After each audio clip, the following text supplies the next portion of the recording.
before we embark on chapter 4, I'd like to teach you how to do something called binca. This is binca, and it's spelt B-I-N-K-A,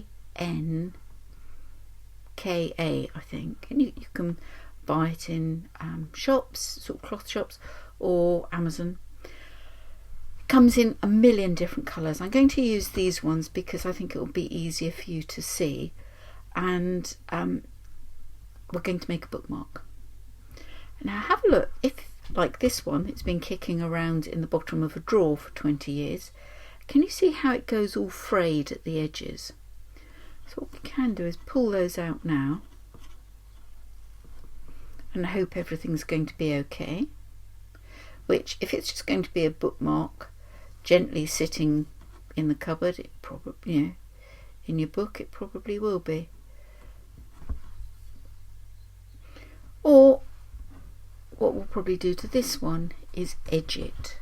But I'm going to start off, I think, by showing you some simple stitches on this one, and then I'll show you how to edge it on that one when you're a bit more used to what's going on. And so I'll use probably red because that will show up nicely, and then on this red one we'll use this sort of goldy string craft stuff to make a Christmas kind of bookmark, which I'll land on one of my book club companions. This is a wool needle, and it's a very unpointy point. Get one with a rounded end. If you've got a pointed end, it will split these bits, it will hurt your fingers, and it will be no fun to work with. There are times to use them, this isn't one of them. So get a nice, with a big eye, that's the eye of the needle, and we'll have lots of different colours, but we'll start off with different stitches, and I'll do them very slowly so that you can see what we're doing as we hear the story. I won't describe it, you'll be able to see. Just a quick word of when you are threading it, take it right up, pinch it, and then push it through like that. And if it doesn't work the first time, do it again. They used to spit on it. I think that's generally regarded as bad form these days. And I just also want to show you how you start off a row so I can talk it through without overgoing the thing.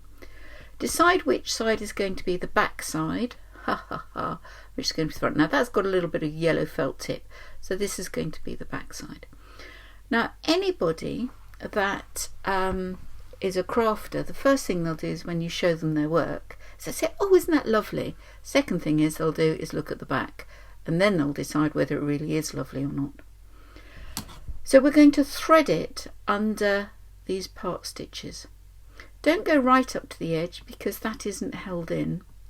So we're going to go, I think, maybe this one. Yeah. So just gently thread that under those bits. So you sort of push gently under. 3 or 4 will do it. Pull it through nice and gently. Don't tie a knot. And just sort of hold that with your thumb so it's in place. And then off we'll go. So we push it through to the front. Some people like to work from left to right, others right to left. There isn't a right and a wrong way of doing this, despite what my sewing teacher at school used to say. See, it's already going a bit funny there, isn't it? But never mind. Off we go. Let's listen to chapter 4. Chapter 4. Birtwick Park. At this time I used to stand in the stable, and my coat was brushed every day till it shone like a rook's wing. It was early in May when there came a man from Squire Gordon's, who took me away to the hall. My master said, "Good-bye, Darky. Be a good horse, and always do your best." I could not say good-bye, so I put my nose into his hand. He patted me kindly, and I left my first home. As I lived some years with Squire Gordon, I may as well tell something about the place. Squire Gordon's park skirted the village of Birtwick.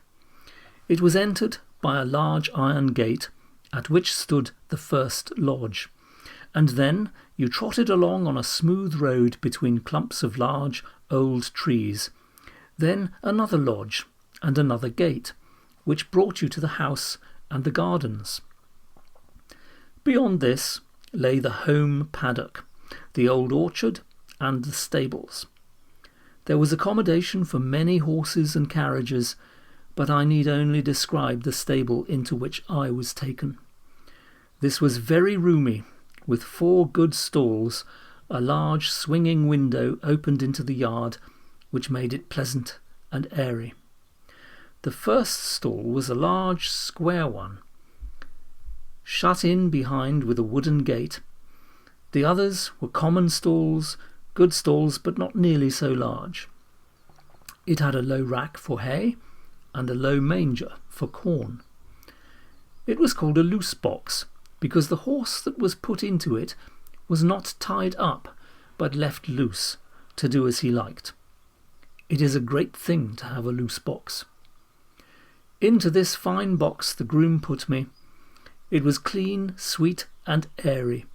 I was never in a better box than that, and the sides were not so high, but that I could see all that went on through the iron rails that were at the top. He gave me some very nice oats. He patted me, spoke kindly, and then went away. When I had eaten my corn, I looked round. In the stall next to mine stood a little fat grey pony, with a thick mane and tail, a very pretty head, and a pert little nose.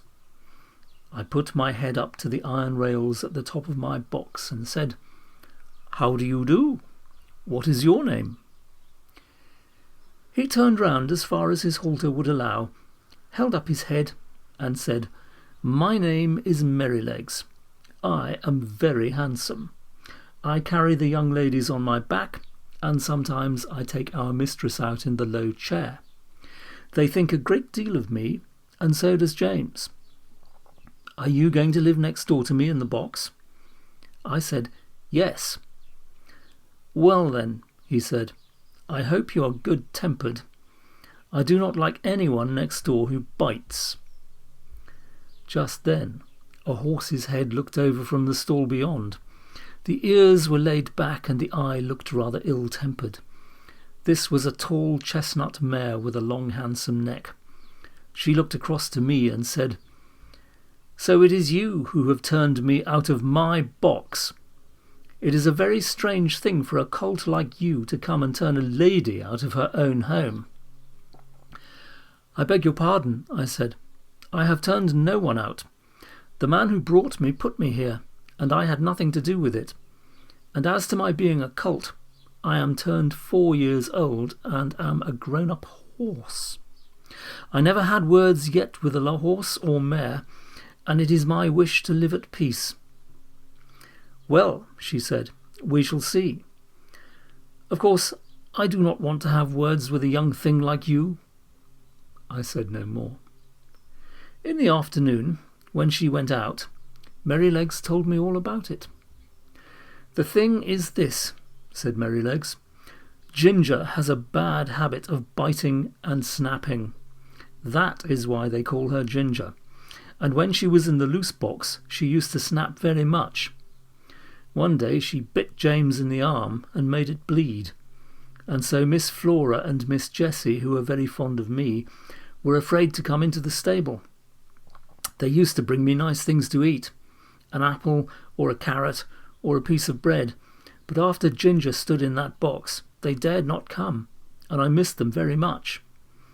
I hope they will come now again, if you do not bite or snap." I told him I never bit anything but grass, hay, and corn, and could not think what pleasure Ginger found in it. "Well, I don't think she does find pleasure," said Merrylegs. "It is just a bad habit. She says no one was ever kind to her, and why should she not bite? Of course, it is a very bad habit, but I am sure, if all she says be true, she must have been very ill-used before she came here. John does all he can to please her, and James does all he can, and our master never uses a whip if a horse acts right. So I think she might be good-tempered here. You see," he said with a wise look, I am 12 years old. I know a great deal, and I can tell you there is not a better place for a horse all round the country than this. John is the best groom that ever was. He has been here 14 years, and you never saw such a kind boy as James is. So that it is all Ginger's own fault that she did not stay in that box.